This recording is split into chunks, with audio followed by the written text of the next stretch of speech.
everybody, I'm Tamara, and welcome to Tam Psych Advice. What would it take for you as an ENFJ to argue or stand up for what you believe? After all, some people think ENFJs carry a big mental stick that can be quite intimidating. But do you ever blast out and use it?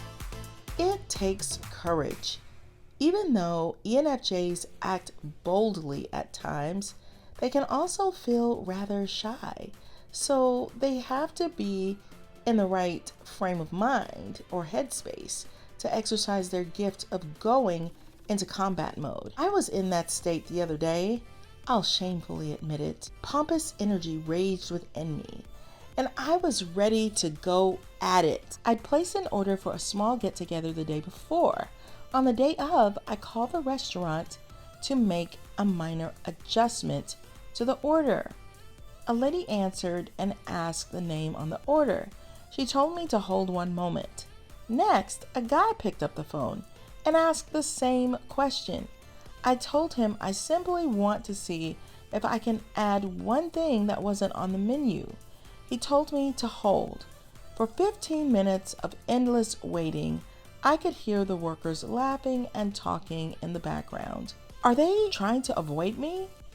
ENFJs are always ready to read into things, and it is situations like this that sends the ENFJ into overdrive. Do they not know how to pull up an online order? Are they passing the buck? Are they too busy? Have they lost my order and fear telling me? Or are they just forgetful? If there's a problem with the order, shouldn't we be troubleshooting now? Frustrated, I hung up the phone, worried, mad, annoyed. I tried for an hour to call back, but it went straight to voicemail because they never hung up the phone. I wanted to be compensated. What could they replace my angst with? And would they even have an order for me when I got there? And did I need to make a plan B? 3 hours later, I stormed into the restaurant, fists clenched, game face on, ready for battle. I boldly request my demand. When I assertively hastened to the counter, silence. All of the noise and camaraderie I'd heard over the phone ceased. Not even a whisper. "Are you Tamara?" they asked. "Yes, that's me. We're working on your order right now, and we'll have it for you as soon as we can." There were like 10 men working there, and the girl who answered the phone had fallen asleep in one of the booths with her earbuds on. Well, I can't yell at her. Apparently, she's exhausted. The 10 guys were so nice, so calm, so stoic and serious as they focused on putting my order together like worker bees. I went from seeing red to a pale blue as I observed innocent guys who scrambled about doing the best they could to make a customer happy. How could I, an ENFJ, be mean to them? I caught a glimpse of their passion and melted just a little. I decided to wait patiently and forgive them for their faux pas. What was going on in their personal lives, I wondered. They were simply trying to make a living, and I just wanted to take the pressure off, get my order, and escape. "Would you like a drink while you wait?" one of them asked. "Sure," I said. When I got my order, it was perfect, and it ended up being way too much food anyway. So if I'd spent $30 more, it would have been a waste of food.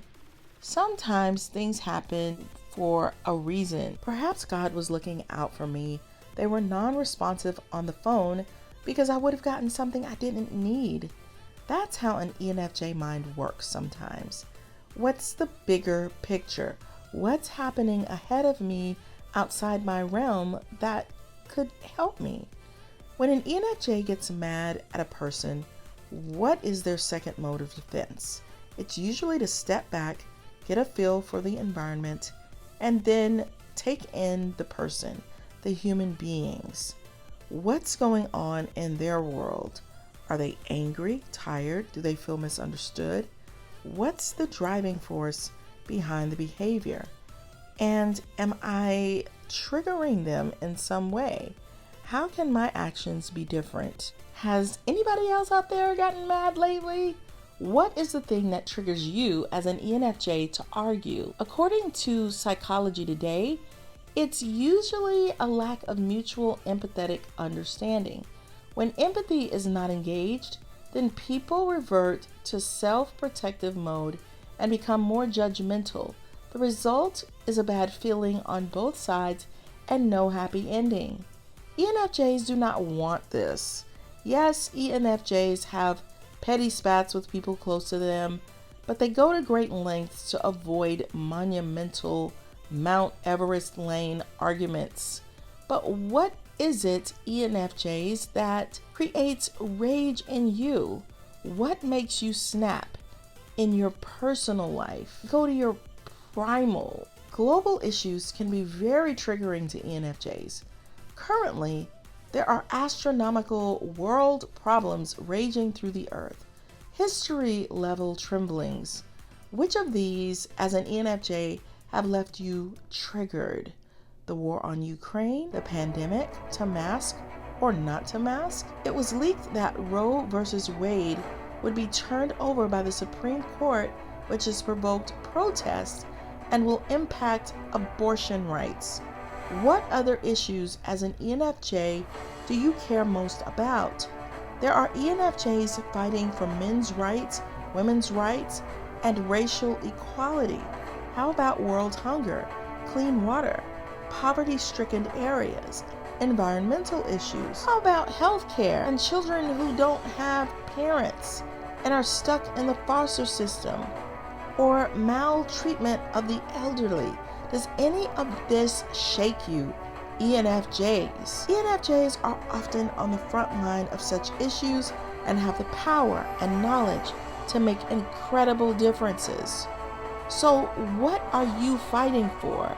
Or who are you fighting with? ENFJs may spew venom from time to time, and that's a side that most people may never see. But a person who fights or argues for a cause or on behalf of someone else is a champion. And that's who ENFJs are, champions. To learn more about ENFJs, I will put one of my 3 playlists on ENFJs in the description box below because I cover everything ENFJs. And definitely check out my book, Flip the Script on Love. If you're struggling with love, if you're looking for long-lasting love in that romantic relationship, I'm going to help you. And remember, my book is written from an ENFJ perspective, and that is me, Tamara Hunter Zyon. It's on Amazon. Bye, wonderful friends.